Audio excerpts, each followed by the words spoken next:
Hello friends, welcome to my channel Keerthi vlog cooking. நம்ம என்ன பார்க்க போகிறோம்னா, பூரி மைதா மாவில் எப்படி உப்பெல்லாம் செய்கிறதுன்னு பார்க்க போகிறோம். அது அதிக பேருக்கு மைதா மாவில் பூரி வராதும்பாங்க. கோதுமை மாவில் தான் பூரி நல்லா வரும்பாங்க. ஆனால் மைதா மாவில் பூரி எப்படி சொல்கிறதுன்னு நான் சொல்லி காமிக்கிறேன் பாருங்கள். அதுக்கு தேவையான பொருட்கள்: மைதா எடுத்துருக்கேன், சால்ட்டு, சோடாப்பு. பூரி நல்லா உப்பெல்லாம் வரும்னா ரவை நான் கொஞ்சம் ஊற வச்சு எடுத்துருக்கேன். ஒரு 100 கிராம், 1 கிலோ மாவுக்கு 100 கிராம் ரவை போதும். தண்ணி சுடு தண்ணி தான் யூஸ் பண்ணுவோம். சுடு தண்ணி ஊற்றினா தான் கொஞ்சம் நல்லாயிருக்கும் மாவுக்கு. தேவையான அளவு நம்ம போட்டுக்கலாம். ஃபஸ்ட்டு நம்ம ரவை போட்டுக்கலாம். ரவை நான் ஊற வச்சு வச்சுருக்கிறேன். ரவை பாருங்கள், நான் ஊற வச்சு வச்சுருக்கிறேன்.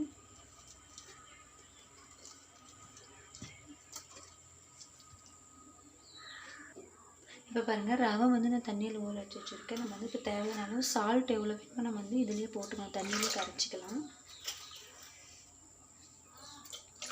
அப்புறம் சோடாப்பு நமக்கு வேணாலும் தண்ணியிலே நம்ம கரைச்சிக்கலாம். அவ்வளோ சோடாப்பு எடுத்துருக்கேன். தண்ணியிலே நம்ம கரைச்சிக்கலாம். அப்படி கரைச்சதப்போ மாவு அள்ளி போட்டுக்கலாம்.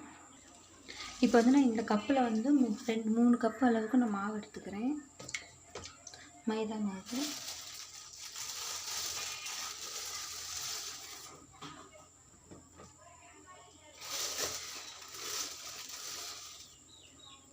இதே போதுமான அளவு. ஃபஸ்ட் நம்ம ரவை, இந்த உப்பு, சோடாப்பில் நம்ம கலந்துக்கலாம். நல்லா சரியாக வர இருக்கும். அப்புறமே நம்ம தண்ணி ஊற்றி பிசைஞ்சிக்கலாம். இப்போ பாருங்கள், நம்ம இந்த ரவை நம்ம ரவையை ஊற வச்ச தண்ணியிலே இப்போ நம்ம கொஞ்சம் பிசைஞ்சாச்சு. இப்போ பூரிக்கு தேவையான அளவு நம்ம தண்ணி ஊற்றிக்கலாம். பார்த்து ஊற்றிக்கோங்க, அதிகமாக வேற போகுது. சுடு தண்ணி தான் ஊற்றணும், பச்சை தண்ணி ஊற்றக்கூடாது. பச்சை தண்ணி ஊற்றினா பூரி எந்திரிக்காதும்பாங்க.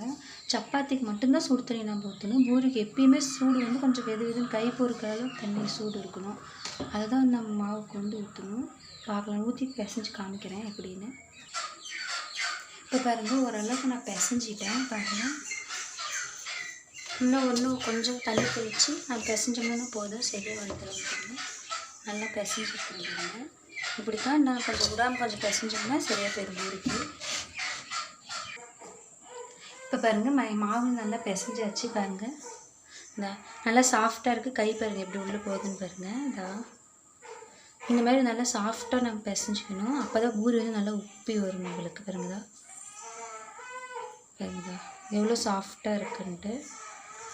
அவ்வளோதான், மாவு பிசைஞ்சு நம்ம ரெடி பண்ணி 5 நிமிஷம் கழிச்சு நல்லா இன்னொரு தான் நல்லா பிசைஞ்சு நல்லா மூடி வச்சிடலாம். மூடி வச்சதுக்கப்புறம் ஒரு 1/2 hour கழிச்சு நம்ம எடுத்து சுட்டோம்னா சரியாக போயிடும்.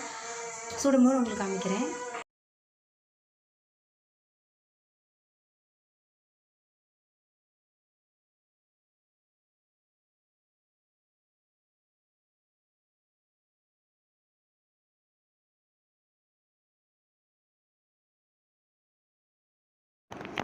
இது பாருங்கள், பூரி நல்லா எப்படி உப்பெல்லாம் வந்திருக்குன்னு சொல்லிட்டு நான் சொன்ன மாதிரியே ட்ரை பண்ணுங்கள். இந்த மாதிரி உங்களுக்கு உப்பெல்லாம் வரும்.